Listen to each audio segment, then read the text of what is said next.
हमारा ये यूनिवर्स जितना सुलझा हुआ दिखाई देता है, यह उतना ही ज्यादा मिस्टीरियस है। पिछले 63 सालों से ही हम इस काबिल हुए हैं कि हम स्पेस में जाकर वहां पर अपनी एक्सप्लोरेशन को अंजाम दे पाएं। इन्हीं 63 सालों में हमें हमारी पृथ्वी के करीब कई ऐसे फिनोमिना देखने को मिले जिनकी एक्सप्लेनेशन आज भी हमारे पास नहीं है। इन फिनोमिनाज में चांद पर अपोलो 10 मिशन के दौरान दिखाई दी मिस्टीरियस लाइट्स, या एक्स शेप के ऑब्जेक्ट का दिखाई देना, या फिर एस्ट्रोनॉट्स द्वारा यूएफओस को कैमरा में कैप्चर करना, इन्हीं फिनोमिनाज में से कुछ खास फिनोमिनाज हैं। आज के इस वीडियो में हम 8 ऐसी स्पेस मिस्ट्रीज के बारे में जानेंगे जिनका ओरिजिन आज भी हमारे वैज्ञानिकों के लिए एक काफी बड़ी मिस्ट्री बना हुआ है। तो आइए शुरू करते हैं इस वीडियो को। Mystery number 1, dark night. 11 दिसंबर 1998 को नासा के स्पेस ट्रांसपोर्टेशन सिस्टम या कहें तो स्पेस शटल मिशन के एक स्पेसक्राफ्ट ने एक इमेज को कैप्चर किया। इस इमेज में दिखाई दे रहे उस डार्क प्लेन जैसे ऑब्जेक्ट को डार्क नाइट नाम दिया गया। जब इस इमेज को देखा गया तो सभी काफी ज्यादा हैरान थे। कोई भी यह नहीं जानता था कि यह ऑब्जेक्ट क्या था। इस ऑब्जेक्ट की इमेज के रिलीज होने के कुछ समय बाद ही इस ऑब्जेक्ट को लेकर वेरियस थ्योरी आनी शुरू हुई। इन थ्योरीज में से black night satellite conspiracy theory के अनुसार यह ब्लैक बॉडी एक स्पेसक्राफ्ट थी जो कि अर्थ के पोलर ऑर्बिट में अर्थ को ऑब्जर्व कर रही थी और जिसका ओरिजिन एक्स्ट्रा टेरेस्ट्रियल हो सकता है, यानी कि यह बॉडी एक एलियन स्पेसक्राफ्ट थी जो अर्थ को स्टडी करने आई थी। जहां कई रिसर्चर्स इस ऑब्जेक्ट पर अपनी अपनी थ्योरीज पेश कर रहे थे, वहीं नासा इस बॉडी के ट्रेसेस और ओरिजिन को कवर अप करने की कोशिश कर रहा था।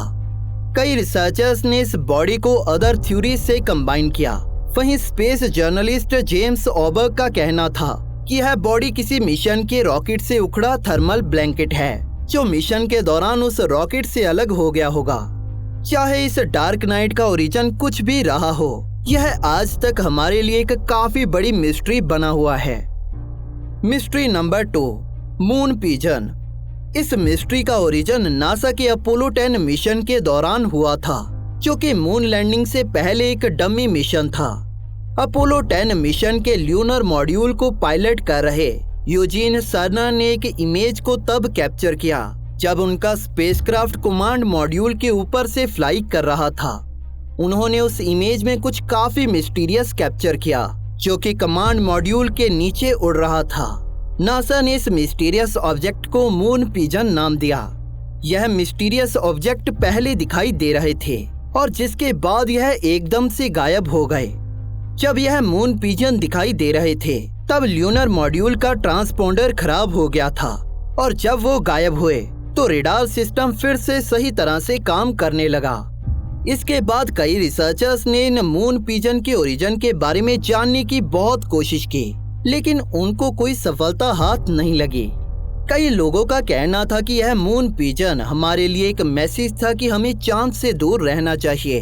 लेकिन इन मून पिजन्स का ओरिजिन कैसे हुआ? क्या यह एक एलियन मैसेज था? और क्यों यह मून पिजन हमें अदर अपोलो मिशंस में दिखाई नहीं दिए? यह आज भी हमारे लिए एक मिस्ट्री है। Mystery number 3, space heel. सन 1994 में डॉक्टर स्टोरी मसग्रेव ने एक इंटरव्यू में बताया कि अपने स्पेस शटल मिशन के दौरान उन्होंने अपने स्पेस शटल के बाहर एक स्नेक यानी सांप को देखा था जो कि 6 से 8 फीट लंबा था और जो रबर के जैसा था क्योंकि उसमें कई वेव्स थी। उनका कहना था कि उस स्नेक ने हमारे स्पेस शटल को कई घंटों तक फॉलो किया और जिसके दौरान वो हमारे स्पेस शटल के बेहद करीब था।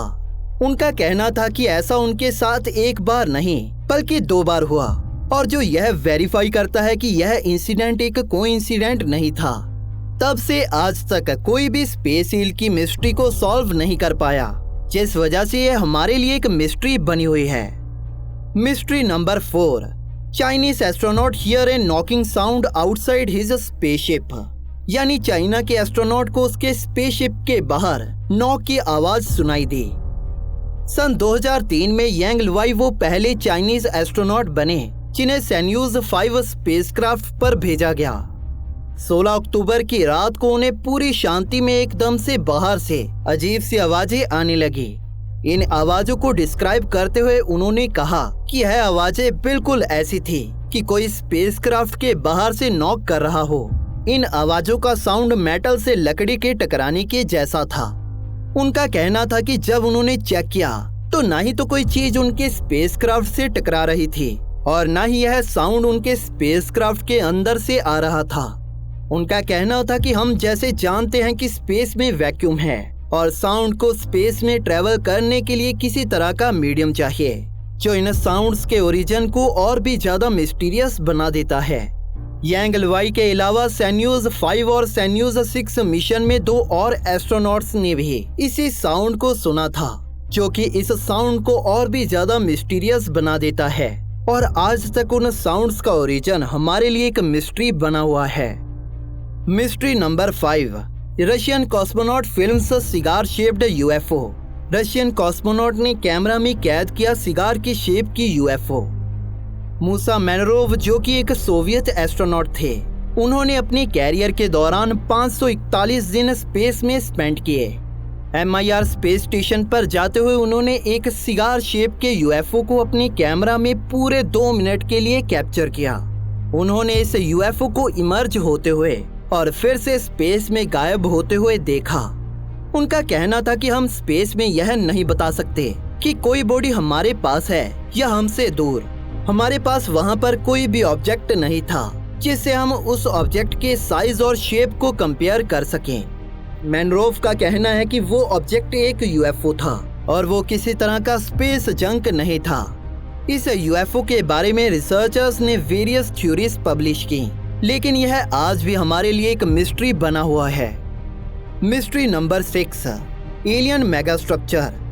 साइनस कॉन्स्टेलेशन में मौजूद KIC 8462852 सितारे से आ रही लाइट में हमारे वैज्ञानिकों को 15 से 20% का अनयूजुअल डिप देखने को मिल रहा था।